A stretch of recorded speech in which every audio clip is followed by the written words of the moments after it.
நீங்க எவ்ளோ திங்ஸ் வச்சுட்டு டிராவல் பண்ணி வரப்போ, நீங்க போட்ட ட்ராப் லொகேஷன்ல எறக்கி விடாம, அந்த பஸ் உங்கள ஒரு ஹைவேல எறக்கி விட்டு போனா எப்படி இருக்கும்? அப்படிதான் எனக்கு இன்னைக்கு இருந்துச்சு. ஒரு மோசமான இன்டர்சிட்டி பஸ் டிராவல் எக்ஸ்பீரியன்ஸ் பத்தி தான் சொல்லப் போறேன். எனக்கு இதுவரை இது மாரி நடந்ததே இல்ல. இதுதான் என்னோட ஃபர்ஸ்ட் டைம். ப்ரீவியஸ் வீடியோஸ்ல பார்த்தாலே தெரிஞ்சிருக்கும். நான் வெக்கேட் பண்ணிட்டு வந்தேன். ஸோ லக்கேஜ் நெறைய இருந்துச்சு.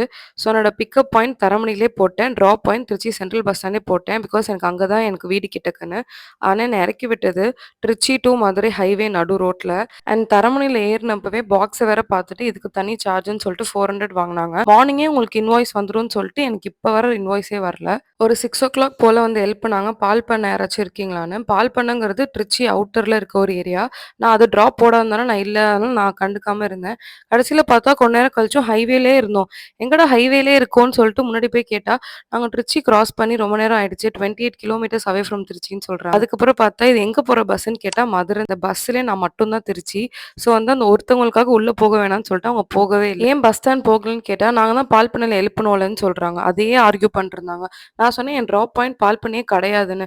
அதெல்லாம் எங்களுக்கு தெரியாது. பஸ்ல கம்ப்ளைண்ட் பண்ணிக்கோங்க. இல்ல கேப்டன கேளுங்கன்னு ரொம்ப கூலா பதில் சொல்றாங்க. அதுல கேப்டன கேளுங்கன்னு சொன்னப்போ தான் எனக்கு ரொம்ப டென்ஷன் ஆயிடுச்சு. கேப்டன் எங்கன்னு கேட்டா தூங்கிட்டு இருக்காருன்றாங்க. எப்போ எந்திரிப்பாருன்னா மதுரை போய் தான் எந்திரிப்பாருன்னு அவ்வளோ அசால்ட்டான ஒரு பதில். இத பத்தி ரெட் பஸ்ல கம்ப்ளைண்ட் பண்ணா 48 ஹவர்ஸ்ல ரீச் பண்ணுவோம்னு சொல்லிட்டே இருக்காங்களே தவிர ரீச்சே பண்ணல. இஷ்யூ ரிசால்வ்டுன்னு வேற ஒரு மெயில் வேற வந்திருக்கு. எங்கடா ரிசால்வ் பண்ணீங்கன்னு எனக்கு இருக்கு. ஆல்ரெடி இன்டர்சிட்டில வந்திருக்கேன் தான் அதிலேயே புக் பண்ணேன்.